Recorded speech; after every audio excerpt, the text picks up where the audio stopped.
Selamat pagi ayah bunda dan teman-teman yang mendengarkan. Kembali lagi di Health Podcast. Mengasuh buah hati adalah perjalanan panjang yang penuh tantangan. Mulai dari memastikan imunisasi tepat waktu hingga menjaga tubuh kembangnya tetap optimal. Dan di episode kali ini kita akan berbincang santai namun berisi mengenai cara menjaga kesehatan si kecil lewat imunisasi. Dan di sini kita udah kedatangan tamu spesial, yaitu ada Mama Najwa. Yeay, Mama Najwa. Bagaimana nih kabar si kecil di rumah? Apakah sehat? Alhamdulillah sehat. Tapi jujur aku lagi pusing banget nih lihat jadwal di buku imunisasi KIA. Kayak banyak banget gitu. Anakku baru beberapa bulan sih, tapi kayak harus banyak banget disuntik. Kadang aku nggak tega gitu. Ngerti banget sih, ngelihat anak nangis pas disuntik itu kayak patah hati gak sih bagi orang tua. Tapi tenang aja, hari ini kita akan bahas kenapa sakit dikit itu jauh lebih baik daripada resiko di masa depan nanti buat si kecil. Tapi kenapa sih harus sedini mungkin? Apa nggak bisa nunggu agak besar sedikit biar tubuhnya tuh bisa lebih kuat gitu? Nah, di sini nih poin pentingnya. Bayi lahir itu ibarat komputer yang belum punya software antivirus. Mereka dapat antibodi dari mama pas di kandungan, tapi itu cuma bertahan dalam beberapa minggu atau beberapa bulan aja. Oh, jadi setelah itu mereka kosong? Hampir kosong. Makanya imunisasi itu diberikan justru di usia paling rentan. Penyakit kayak polio, campak, dan pertusis itu paling ganas menyerang bayi yang sistem imunnya itu belum kenal musuh. Jadi, imunisasi itu bukan beban, tapi justru suntikan kekuatan buat para buah hati kita untuk siap menghadapi kuman-kuman yang ada di luar sana. Tapi yang paling aku takutin itu setelahnya itu loh, demam itu bikin begadang terus apa itu gara-gara vaksinnya nggak cocok ya?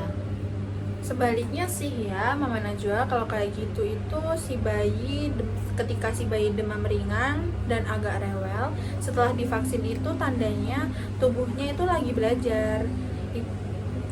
Itu respon alami sistem imun yang lagi latihan perang. Ibaratnya tubuh lagi bikin pasukan baru ya, wajar kalau agak anget dikit. Ada tips nggak biar kita nggak panik? Tipsnya sih kalau habis imunisasi itu biasanya itu siapkan paracetamol sesuai dosis dokter ya.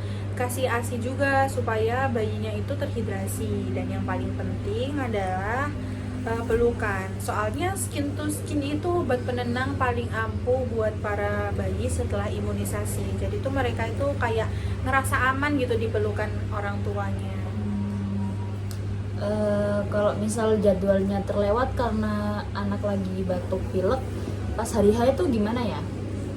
Jangan panik, jangan malah berhenti untuk imunisasi. Kalau cuma batuk pilek aja itu biasanya tetap boleh vaksin, tetapi kalau semisalkan emang ditunda itu bisa konsultasi ke dokter buat jadwal catch up-nya. Lebih baik itu terlambat daripada tidak imunisasi sama sekali, karena virus itu nggak bakal nunggu anak kita itu siap.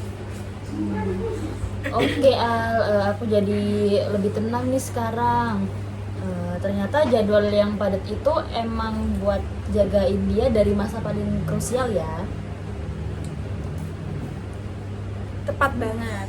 Imunisasi itu hadiah perlindungan seumur hidup yang bisa kita kasih ke anak. Jadi jangan ragu lagi ya, Mama Najwa. Siap terima kasih banyak ya untuk pencerahannya hari ini. Langsung buka jadwal lagi nih habis ini aku. Sama-sama. Buat sobat parenting juga di rumah, jangan lupa ya untuk imunisasi anak kalian dan jangan terlambat. Jika terlambat jangan lupa ke dokter untuk konsultasi lagi. Jadi ingat ya, anak sehat, mama tenang. Sampai jumpa di episode berikutnya. Halo teman-teman, sobat healthy, selamat datang di podcast kita. Di episode kali ini kita akan membahas topik penting nih untuk para orang tua, terutama new parents, yaitu MPASI atau makanan pendamping ASI nih. Nah, kita sekarang sudah bersama tamu kita, ada Alia yang juga termasuk new parents. Halo. Jadi di sini nih aku bertanya-tanya banget nih ya. Kalau MPASI itu sebenarnya apa sih dan kapan sih waktu yang tepat untuk kita bisa memulai memberikan MPASI tersebut?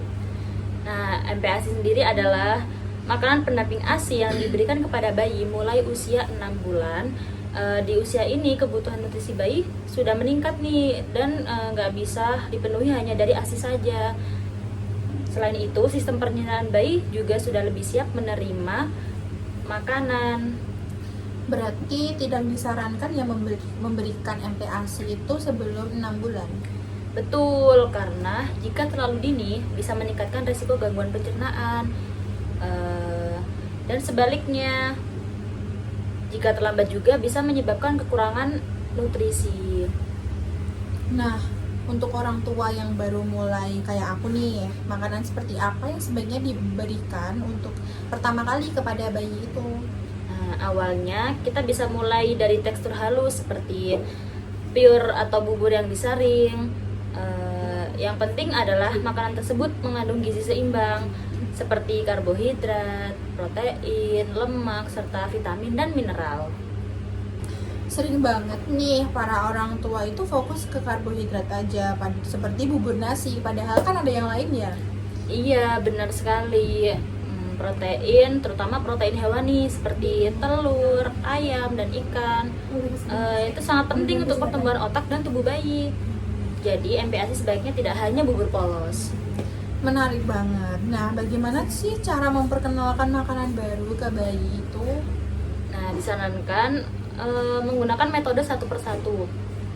Jadi satu jenis makanan itu diberikan selama 2-3 hari aja untuk melihat apakah ada reaksi alergi.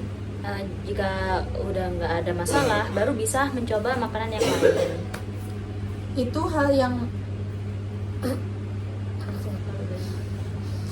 kalau bayi itu menolak makanan, itu gimana ya Kak? Soalnya banyak yang langsung khawatir. Itu hal yang wajar banget kok. Bayi butuh waktu untuk beradaptasi dengan rasa dan tekstur baru.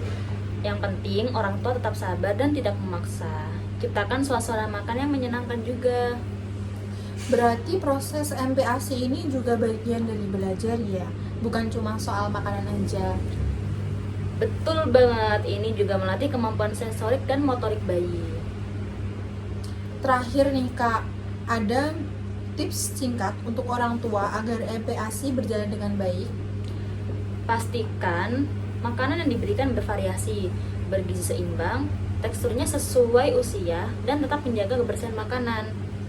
Dan jangan lupa ya, ASI tetap berjalan sampai 2 tahun. Wah, lengkap banget nih penjelasannya. Terima kasih ya Kak udah berbagi informasi untuk hari ini. Sama-sama, semoga bermanfaat untuk kamu dan semua pendengar yang ada di rumah ya. Dan untuk teman-teman, semoga podcast ini bisa menambah wawasan tentang MPASI. Sampai jumpa di episode berikutnya. Bye-bye. Kicau.